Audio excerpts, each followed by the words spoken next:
شرور أنفسنا ومن سيئات أعمالنا من يهده الله فلا مضل له ومن يضلل فلا هادي له وأشهد أن لا إله إلا الله وحده لا شريك له وأشهد أن محمدا عبده ورسوله صلوات الله وسلامه عليه وعلى آله وصحبه أجمعين. يا أيها الذين آمنوا اتقوا الله حق تقاته ولا تموتن إلا وأنتم مسلمون. يا أيها الناس اتقوا ربكم الذي خلقكم من نفس واحدة وخلق منها زوجها وبث منهما رجالا كثيرا ونساء واتقوا الله الذي تساءلون به والأرحام إن الله كان عليكم رقيبا. يا أيها الذين آمنوا اتقوا الله وقولوا قولا سديدا يصلح لكم أعمالكم ويغفر لكم ذنوبكم ومن يطع الله ورسوله فقد فاز فوزا عظيما. أما بعد فإن أصدق الحديث كتاب الله وخير الهدي هدي محمد صلى الله عليه وسلم وشر الأمور محدثاتها وكل محدثة بدعة وكل بدعة ضلالة وكل ضلالة في النار. معاشر المسلمين والزمرة المؤمنين رحمكم الله، أوصيكم ونفسي بتقوى الله فقد فاز المتقون. Para jamaah salat Jumat rahimani wa rahimakumullah, saya wasiatkan kepada diri saya pribadi dan kepada para jamaah sekalian untuk kita senantiasa bertakwa kepada Allah Subhanahu wa taala. An ta'mala bi ta'atillah ala nurin minallah tarju thawaballah, yaitu dengan kita melaksanakan ketaatan-ketaatan kepada Allah. Kita melaksanakannya karena adanya tuntunan, adanya perintah dari Allah, dan kita melaksanakannya karena kita mengharapkan pahala surga dari Allah. Takwa juga artinya wa anta truka maksiatallah ala nurin minallah takhafu iqaballah, yaitu dengan kita meninggalkan segala macam kemaksiatan kepada Allah. Kita meninggalkannya karena adanya larangan dari Allah, dan kita meninggalkannya dalam rangka takut akan siksa Allah Subhanahu wa taala. Ma'asyiral muslimin, jamaah salat Jumat rahimani wa rahimakumullah, apabila kita membaca ayat-ayat Al-Quran, kita akan mendapati bahwasanya taat kepada Rasulullah sallallahu alaihi wasallam banyak Allah gandengkan dengan ketaatan kepada dirinya. Allah menggandengkan antara taat kepada dirinya dengan taat kepada Rasul di dalam banyak ayat-ayat di dalam Al-Quran. Seperti misalnya Allah Azza wa Jalla berfirman dalam surah An-Nisa, Allah mengatakan, ya ayyuhalladzina amanu ati'ullaha wa ati'ur rasula wa ulil amri minkum. Wahai orang-orang yang beriman, taatlah kalian kepada Allah dan taatlah kalian kepada Rasul dan pemimpin di antara kalian. Allah gandengkan antara taat kepada dirinya dengan taat kepada Rasul sallallahu alaihi wasallam. Bahkan dalam ayat yang lain Allah mengatakan di surah Ali Imran, kata Allah Subhanahu wa taala, qul ati'ullaha war rasul fa in tawallau fa innallaha la yuhibbul kafirin. Katakanlah, taatlah kalian kepada Allah dan Rasulnya. Sekali lagi Allah menggandengkan antara ketaatan kepada dirinya dengan ketaatan kepada Rasulnya sallallahu alaihi wasallam. Bahkan para jamaah, ketaatan kepada Allah, betapapun besarnya seorang hamba mengaku taat kepada Allah, mengaku beribadah kepada Allah, mengaku menyembah Allah Subhanahu wa taala, itu semua tidak ada nilainya, tidak ada harganya di sisi Allah kecuali dengan dia taat kepada Rasul terlebih dahulu. Allah Azza wa Jalla mengatakan, may yuti'ir rasul faqad ata Allah. Barang siapa yang mentaati Rasul, maka sejatinya dia sedang taat kepada Allah Subhanahu wa taala.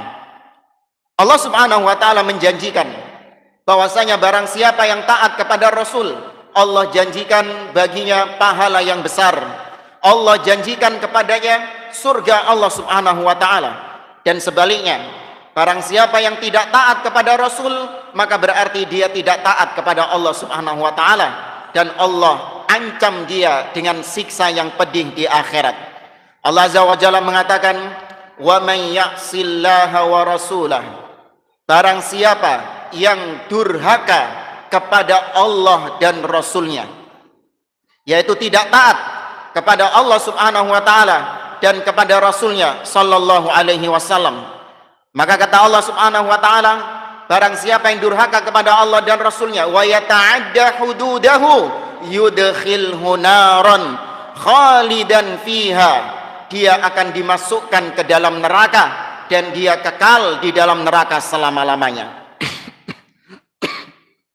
Maka ma'asyiral muslimin, jamaah rahimani wa rahimakumullah, dengan demikian kata Imam Ibnu Qayyim Al-Jauziyah rahimahullahu taala, beliau mengatakan, kullu tariqi al-muqarrib al-musil ilallah masdudun. Semua jalan yang bisa mengantarkan kita kepada Allah, yang bisa menghubungkan kita kepada Allah, yang bisa mendekatkan kita kepada Allah, semua jalan tertutup illa min tariqir Rasul sallallahu alaihi wasallam, kecuali dari jalannya Rasulullah sallallahu alaihi wasallam. Tidak ada jalan lain menuju Allah kecuali dengan jalan yang dibuka oleh Nabi sallallahu alaihi wasallam. Barang siapa yang mengaku dia ingin mendekatkan diri kepada Allah, dia ingin terkoneksi dengan Allah Azza wa Jalla, namun bukan dengan jalannya Nabi sallallahu alaihi wasallam, maka dia tidak akan terkoneksi dengan Allah. Dia tidak akan dekat dengan Allah Subhanahu wa taala. Ma'asyiral muslimin, jamaah salat Jumat rahimani wa rahimakumullah. Demikianlah Allah Subhanahu wa taala menjadikan ketaatan kepada Rasul sallallahu alaihi wasallam adalah ketaatan yang mutlak tanpa syarat. Satu-satunya manusia yang boleh bahkan wajib untuk kita taati secara mutlak tanpa ada syarat hanya Rasul sallallahu alaihi wasallam. Selain Rasulullah, maka ketaatan kita kepadanya adalah ketaatan yang terikat. Betul, pemimpin wajib untuk ditaati sama rakyatnya. Orang tua wajib ditaati oleh anak-anaknya. Seorang suami wajib ditaati oleh istrinya. Namun ketaatan-ketaatan tersebut adalah ketaatan yang terikat. Sepanjang pemimpin, orang tua, suami tersebut memerintahkan sesuatu yang tidak bertentangan dengan Allah Subhanahu wa taala, yang tidak bertentangan dengan syariat Allah Subhanahu wa taala, maka wajib ditaati. Namun apabila bertentangan dengan Allah dan Rasulnya, maka siapapun dia tidak boleh untuk ditaati. Berbeda dengan Nabi Shallallahu Alaihi Wasallam, semua apa yang dibawa oleh Nabi, semua yang diperintahkan Nabi Shallallahu Alaihi Wasallam, seorang Muslim mentaatinya, seorang Muslim meneladaninya dan mengikutinya. Al Imam Malik rahimahullahu taala, beliau pernah mengatakan, kullun yu'khad wa yutrak illa sahibu hadal qabr. Semua ucapan manusia, semua tindak tanduk manusia bisa diterima dan bisa ditolak, illa sahibu hadal qabr, kecuali orang yang dikubur di kuburan itu. Dan beliau menunjuk kuburnya Rasulullah sallallahu alaihi wasallam. Kalau Rasulullah, maka tidak ada yang boleh ditolak. Semua yang datang dari beliau wajib untuk diambil, wajib untuk diimani dan diyakini. Allah Azza wa Jalla mengatakan dalam surah Al-Hasyr, kata Allah Subhanahu wa taala, wa ma atakumur rasulu fakhuduh wa ma nahakum anhu fantahu. Apapun yang dibawa Rasul kepada kalian, maka ambillah, dan apapun yang dilarang Rasul kepada kalian, maka tinggalkan. Kemudian ma'asyiral muslimin, jamaah salat Jumat rahimani rahimakumullah, ternyata ketaatan kepada Rasul sallallahu alaihi wasallam itu dijadikan oleh Allah sebagai barometer, sebagai timbangan, sebagai penilaian suatu kaum kepada Rasul, dia akan mendapatkan pertolongan dari Allah Subhanahu wa taala. Sebaliknya, tatkala kaum tersebut menjauh dari Rasul, menentang Rasul, tidak taat kepada Rasul sallallahu alaihi wasallam, maka Allah akan timpakan kehinaan, Allah timpakan keterpurukan kepada kaum tersebut sejauh kaum tersebut menghindar atau menentang Rasul sallallahu alaihi wasallam. Hal ini bisa kita dapati ma'asyiral muslimin. Di dalam banyak ayat-ayat Al-Qur'an Allah mengancam demikian. Atau bahkan dalam sejarah Allah Subhanahu wa taala telah menjadikan para sahabat tatkala mereka tatkala mereka mengikuti Rasul sallallahu alaihi wasallam, Allah catatkan, Allah gariskan kemenangan atas mereka. Namun sebaliknya, ketika ada sebagian mereka yang menentang Rasul sallallahu alaihi wasallam, maka Allah timpakan kekalahan dan keterpurukan atas mereka. Satu kisah yang ingin kita sampaikan ma'asyiral muslimin, yang mungkin bisa menjadi ibrah bagi kita, terutama di zaman-zaman sekarang, bagaimana kaum muslimin mengalami keterpurukan, mengalami keterbelakangan, mengalami ketertindasan. Disebutkan oleh Al-Barra ibn Azib radhiyallahu taala anhu, tatkala terjadi perang Uhud, kata Al-Barra bin Azib, ja'ala lana Rasulullah sallallahu alaihi wasallam 'ala ar-rajala wa kanu 50 rajulan. Nabi sallallahu alaihi wasallam tatkala perang Uhud, Nabi mengambil 50 orang dari pasukan pejalan kaki untuk Nabi letakkan di atas bukit sebagai pemanah yang akan menghujani panah kepada orang-orang kafir Quraisy. Kemudian Nabi sallallahu alaihi wasallam wa ammarahum Abdullah ibn Jubair, dan Nabi sallallahu alaihi wasallam menjadikan Abdullah bin Jubair sebagai pemimpin 50 orang pasukan pemanah tersebut. Dan Nabi sallallahu alaihi wasallam memberikan perintah tegas, perintah yang jelas kepada 50 orang pasukan pemanah itu. Apa kata Nabi sallallahu alaihi wasallam kepada mereka? In ra'aitumuna takhtafuna at-thair fala tabrahu makanakum hadha hatta ursila ilaikum. Wahai 50 orang pasukan pemanah, apabila kalian mendapati kami yang berperang di bawah dikalahkan oleh orang-orang musyrikin Quraisy, bahkan bangkai-bangkai kami sudah dimakan sama burung-burung pemakan bangkai, kalian jangan meninggalkan tempat kalian ini sampai ada perintah lebih lanjut. Wa in ra'aitumuna ghalabnal qaum wa ata'nahum fala tabrahu makanakum hatta ursila ilaikum. Sebaliknya, apabila kalian melihat kami yang berperang di bawah berhasil mengalahkan musuh, bahkan kami berhasil menginjak-injak kepala mereka, maka tetap kalian jangan meninggalkan tempat kalian sampai ada perintah lebih lanjut. Fadarul harb, ketika itu kaum muslimin berjumlah sekitar 700 orang, sedangkan kaum musyrikin ketika itu berjumlah 3.000 orang. Demikianlah sejarah mencatat, kaum muslimin ketika berperang melawan orang-orang kafir, mereka selalu kalah dalam jumlah. Perang Badar 315 melawan 1.000 orang pasukan kaum musyrikin. Ketika perang Yarmuk, kaum muslimin berjumlah 35.000 orang melawan pasukan kaum Quraisy yang melawan pasukan Romawi yang berjumlah 350.000 orang. Demikian juga ketika perang Qadisiyah melawan orang-orang Persia, kaum muslimin berjumlah 30 orang, sedangkan orang-orang Persia berjumlah 250.000 orang. Namun kaum muslimin mendapatkan kemenangan yang gemilang bukan karena jumlah mereka yang sedikit, bukan karena persenjataan mereka yang kuat, bukan karena taktik perang, bukan.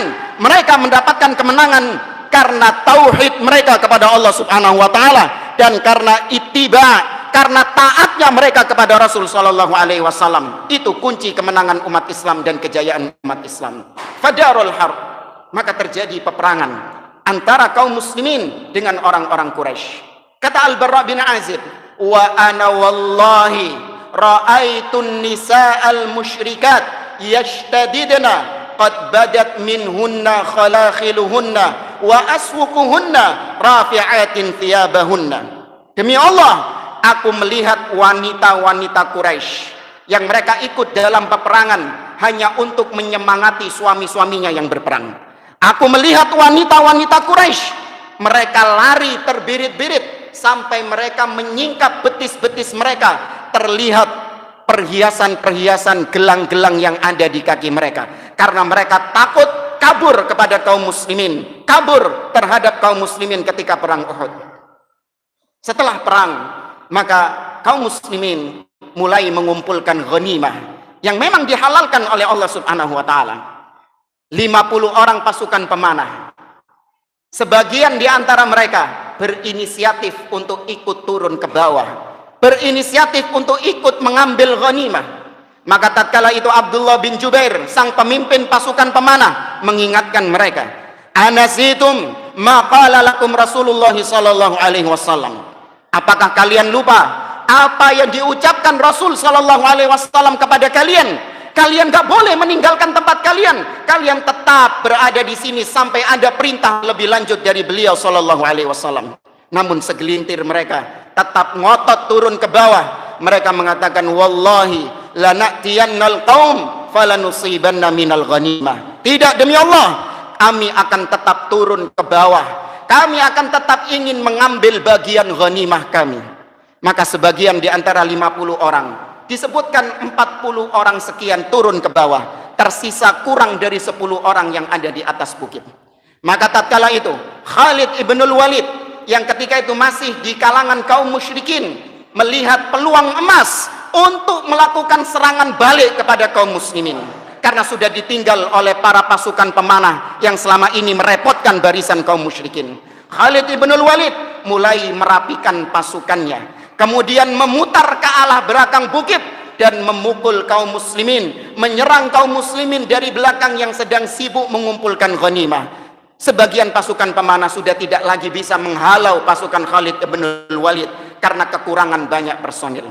Kata Al-Barra bin Azib, fa asaba minna sab'ina min khiyaris sahabah. Maka ketika itu 70 orang dari kalangan para sahabat gugur dalam serangan tersebut. Termasuk diantaranya paman Nabi SAW, Hamzah bin Abdul Muttalib. Bahkan Rasul SAW mengalami luka ketika perang Uhud. Beliau mengalami luka, rahang beliau patah, gigi beliau patah, pipi beliau tertusuk besi. Beliau berdarah ketika perang Uhud, hanya gara-gara segelintir dari para sahabat yang menentang atau melanggar perintah Rasul SAW. Aqulu qouli hadza wa astaghfirullah li wa lakum wa lisairil muslimina min kulli dhanbin fastaghfiruh innahu huwal ghafurur rahim.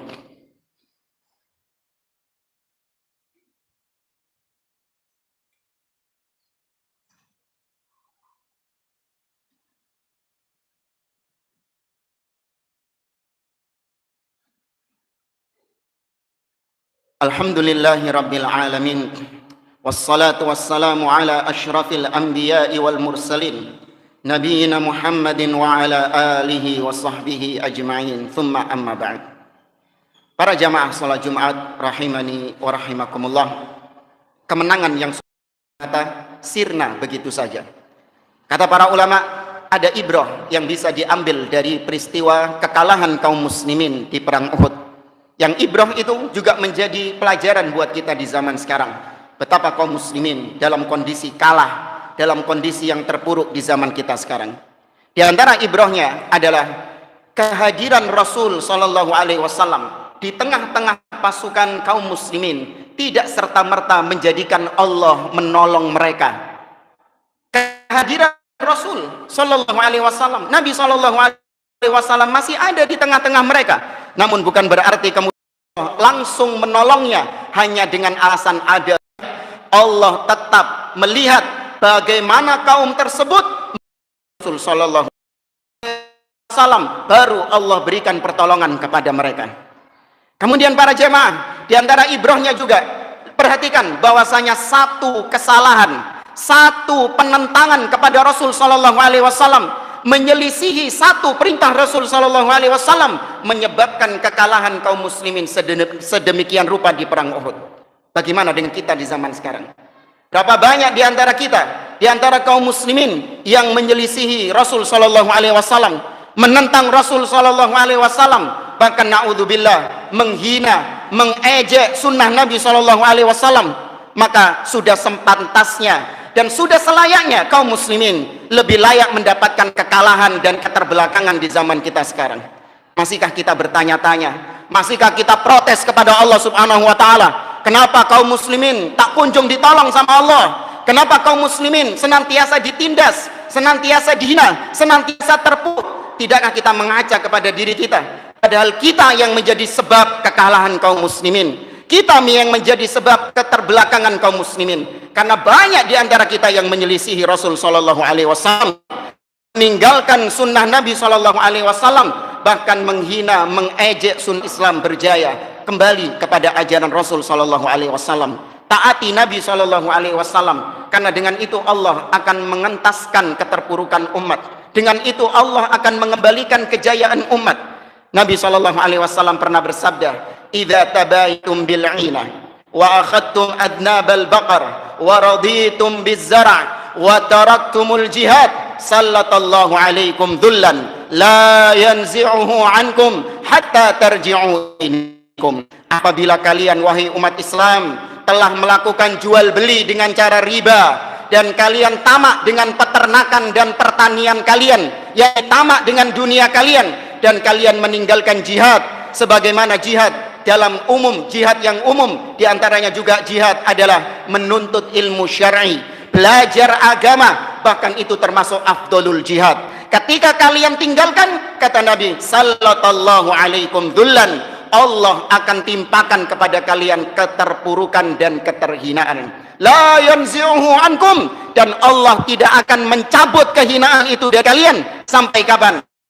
Hatta tarji'u ila dinikum, sampai kalian kembali kepada agama kalian, yakni agama Islam yang murni yang dahulu dibawa oleh Nabi sallallahu alaihi wasallam. Semoga Allah azza wa jalla senantiasa memberikan pertolongan kepada kaum muslimin. Allah mengentaskan keterpurukan, keterhinaan kaum muslimin, dan Allah mengembalikan kejayaan kepada kaum muslimin. Dan semoga Allah subhanahu wa ta'ala menolong saudara-saudara kita yang tertindas, terutama di Palestina. Dan semoga Allah subhanahu wa ta'ala menghancurkan musuh-musuh Allah, menghancurkan musuh-musuh kaum muslimin. Dan semoga Allah subhanahu wa ta'ala menimpakan kepada mereka siksa yang ya ayyuhalladzina amanu sallu alaihi wasallimu taslima.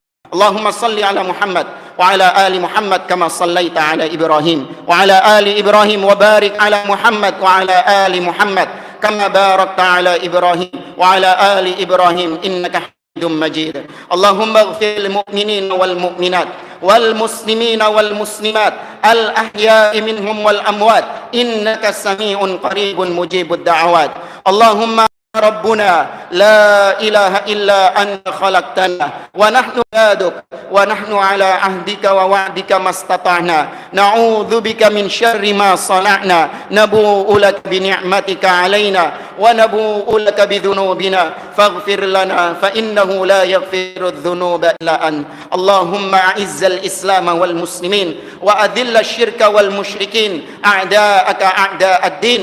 اللهم شدد شملهم ومزق جمعهم وزلزل أقدامهم وألقي في قلوبهم رعبا إنك على كل شيء قدير. ربنا تقبل منا إنك أنت السميع العليم وتب علينا إنك أنت التواب الرحيم. ربنا آتنا في الدنيا حسنة وفي الآخرة حسنة وقنا عذاب النار. وصل اللهم على نبينا محمد وعلى آله وصحبه أجمعين. وآخر دعوانا أن الحمد لله رب العالمين. وقوموا لصلاتكم يرحمكم الله.